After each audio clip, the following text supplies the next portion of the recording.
आज हम आपको कहानी सुना रहे हैं सत्यभामा और कृष्ण जी की। जब सत्यभामा ने श्री कृष्ण से पूछा, हे प्रभु, आपने त्रेता युग में श्री राम के रूप में अवतार लिया था और माँ सीता आपकी पत्नी थी, क्या वो मुझसे भी ज्यादा सुंदर थी? द्वारिकाधीश समझ गए कि सत्यभामा को अपने रूप का अभिमान हो गया है। तभी गरुड़ ने कहा, भगवान, क्या दुनिया में मुझसे भी ज्यादा तेज गति से कोई उड़ सकता है? इधर सुदर्शन चक्र से भी रहा नहीं गया और वो भी कह उठे, भगवान, मैंने बड़े बड़े युद्धों में आपको विजयश्री दिलवाई है, क्या संसार में मुझसे भी ज्यादा शक्तिशाली कोई और है? भगवान हमेशा की तरह मन ही मन मुस्कुरा रहे थे।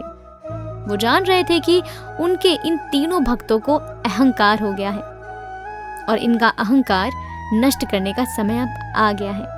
ऐसा सोचकर उन्होंने गरुड़ से कहा, हे गरुड़, तुम हनुमान के पास जाओ और कहना कि भगवान राम माता सीता के साथ उनकी प्रतीक्षा कर रहे हैं।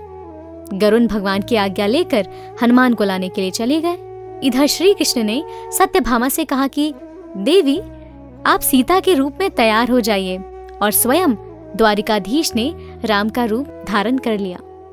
मधुसूदन ने सुदर्शन चक्र को आज्ञा देते हुए कहा कि तुम महल में प्रवेश द्वार पर पहरा दो और ध्यान रहे कि मेरी आज्ञा के बिना महल में कोई प्रवेश ना करे। भगवान की आज्ञा पाकर चक्र महल के प्रवेश द्वार पर तैनात हो गए। गरुड़ ने हनुमान के पास पहुंचकर कहा कि हे वानर श्रेष्ठ, भगवान राम माता सीता के साथ द्वारिका में आपसे मिलने के लिए प्रतीक्षा कर रहे हैं। आप मेरे साथ चले, मैं आपको अपनी पीठ पर बैठाकर शीघ्र ही वहां ले जाऊंगा। हनुमान ने विनय पूर्वक गरुड़ से कहा, आप चलिए, मैं आता हूँ।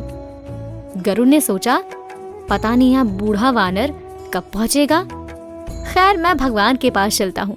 यह सोचकर गरुड़ शीघ्रता से द्वारिका की ओर उड़ चले। पर यह क्या, महल में पहुंचकर गरुड़ देखते हैं कि हनुमान तो उनसे पहले ही महल में प्रभु के सामने बैठे हैं। गरुड़ का सिर लज्जा से झुक गया। तभी श्री राम ने हनुमान से कहा कि पवन पुत्र, तुम बिना आज्ञा के महल में कैसे प्रवेश कर गए? क्या तुम्हें किसी ने प्रवेश द्वार पर रोका नहीं? हनुमान ने हाथ जोड़ते हुए सिर झुकाकर अपने मुंह में सुदर्शन चक्र को निकालकर प्रभु के सामने रख दिया। हनुमान ने कहा कि प्रभु, आपसे मिलने से मुझे इस चक्र ने रोका था, इसीलिए इसे मुंह में रखकर आपसे मिलने आ गया, मुझे क्षमा करें। भगवान मन ही मन मुस्कुराने लगे। हनुमान ने हाथ जोड़ते हुए श्री राम से प्रश्न किया, हे प्रभु, आज आपने माता सीता के स्थान पर किस दासी को इतना सम्मान दे दिया कि वो आपके साथ सिंहासन पर विराजमान है? अब रानी सत्यभामा का अहंकार भी भंग होने की बारी थी। उन्हें सुंदरता का अहंकार था जो पल भर में चूर हो गया था।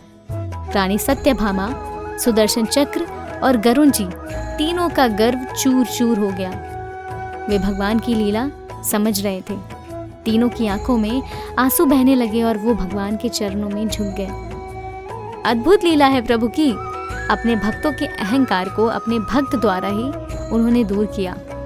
तो इस कहानी का सार ये है कि जीवन में कभी भी अहंकार नहीं करना चाहिए। जरूरी नहीं है कि आज जो आपके पास है वो कल भी होगा। अपने अंदर जरा सा भी अगर अहंकार आने लगे तो स्वयं ठाकुर जी हमसे दूर हो जाते हैं। ठाकुर जी को निस्वार्थ भक्तों की ही जरूरत होती है, अहंकारी की नहीं।